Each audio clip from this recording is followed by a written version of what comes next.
watching Showbiz Snob, your daily showbiz update. Pinag-usapan nga ngayon ng mga netizen ang di umano ay tila cryptic post nitong si Casey Concepcion. Hiwalay na nga ba si Casey Concepcion sa kanyang boyfriend? Yes, ito nga ang tanong ng mga netizen. Kung hiwalay na nga ba si Casey Concepcion at si Mike Wethrich? Nito nga lamang ay nakatawag o nakaagaw pansin ang naging post ni Casey Concepcion sa kanyang Instagram. At doon ay may caption pa ito na love is in the details. Naman agad-agad na nag-speculate ang mga netizen na hiwalay na nga ito sa kanyang boyfriend. Well, ilan sa mga naging say ng mga netizen, ay ganun, ano pala my day story niya, di ko kasi nakita. That he hopes Casey will find what she's looking for. OMG, how sad naman. Deleted na siya kaya na hindi na ma-view.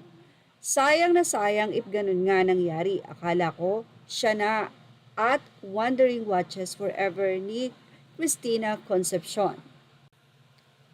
Narito pa ang naging say ng ilang netizens sa nasabing post. Ay salamat nag-like si Wondering Watches, meaning sila Pani at Casey Concepcion. Thank God cause I love you both together. Sana kayo na forever. Nakita mo ba ang My Day ni Swiss? Hindi po.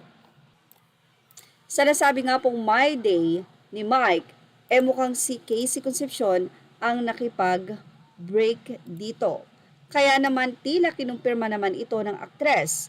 Sa naging latest Instagram post ni Casey, sinabi niyang clean your spaces, your house, your room, your car, your mind, your heart.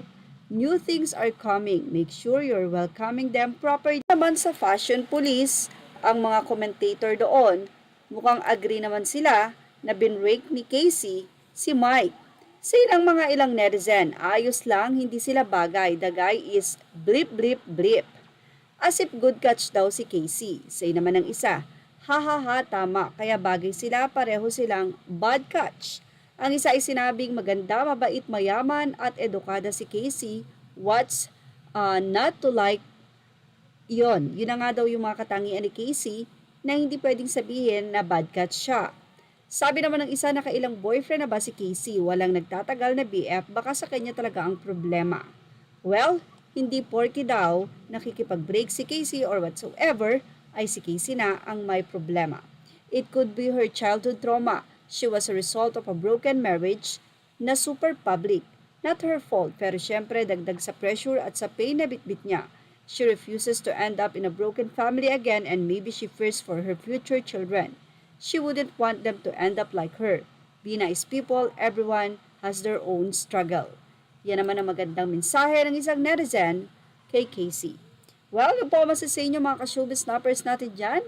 Ilagay po ang inyong opinion dito sa ating comment section dahil malay nyo, ang mga komento nyo naman ang maibahagi natin sa susunod na video dito sa ating Showbiz Snap at narito po si Madam Snaps.